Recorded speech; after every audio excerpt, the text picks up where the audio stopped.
Alright, so if you want to know why I'm doing this video today, let me show you. I'm in my truck right now. Let me turn the heat on. You hear that high-pitched squeal? That is the blower motor going bad. So we are going to replace the blower motor today in my 98 Silverado. Here we go. Alright, got a new blower motor right here. So the first thing we're going to do is we're going to take the glove box out. It's real easy. Alright, just so you know, learned this from my wife's grandfather. It's always good to keep a roll of toilet paper in your glove box. Better to have it and not need it than to need it and not have it. He was a truck driver and he taught me to do this, and I found out once driving across Texas in the middle of nowhere on Interstate 10 why it's important. So anyways, I don't have it anymore, but down here there's a little plastic clip that went in there and it holds this up. I lived in Arizona for a decade, and this basically just fell apart. But so anyways, we're gonna go ahead and pull this out. I'm gonna go ahead and pull it out, and we'll get started for the next part. All right, got the glove box pulled off, and it's kind of hard to see from up top here. I'm gonna try to get down here for you to see it. So there's that purple wire and that black wire. You got to pull those off. Then we're going to pull this cover off. All right, so I'm going to go ahead and do that and go on to the next step. Okay, here's the cover. There's a little tab that sticks into this. You just got to get your hand in there, lift it up, and it'll all come out. Okay? And there is a flashlight here.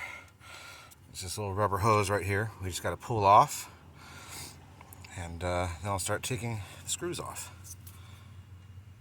Alright, got the old one off. This is the new one. You'll notice the new one does not have the ground. Okay, so you got to take this ground off and then put it here.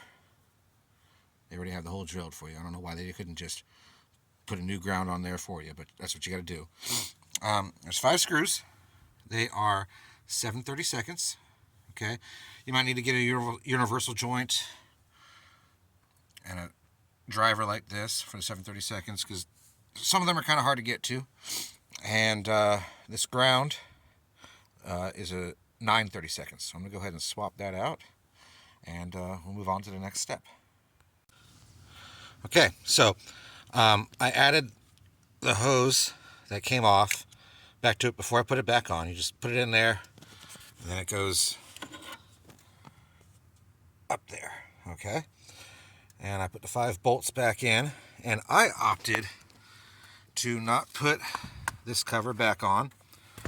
Not because it's hard, but I really don't see a purpose behind it. I can understand with the old one not being black, but since the new one is black, it doesn't look much different than that cover.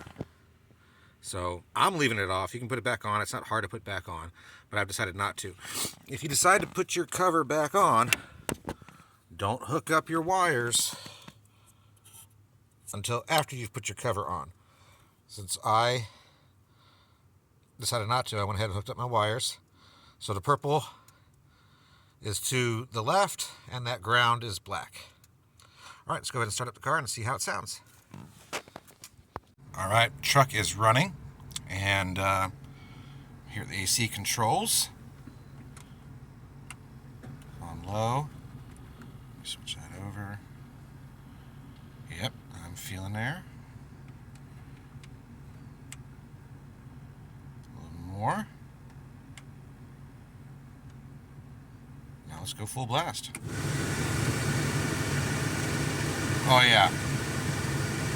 Working great. I mean, obviously you can hear the fan, but it's not squealing. It doesn't have a bad bearing like the other one did. Switch over to defrost.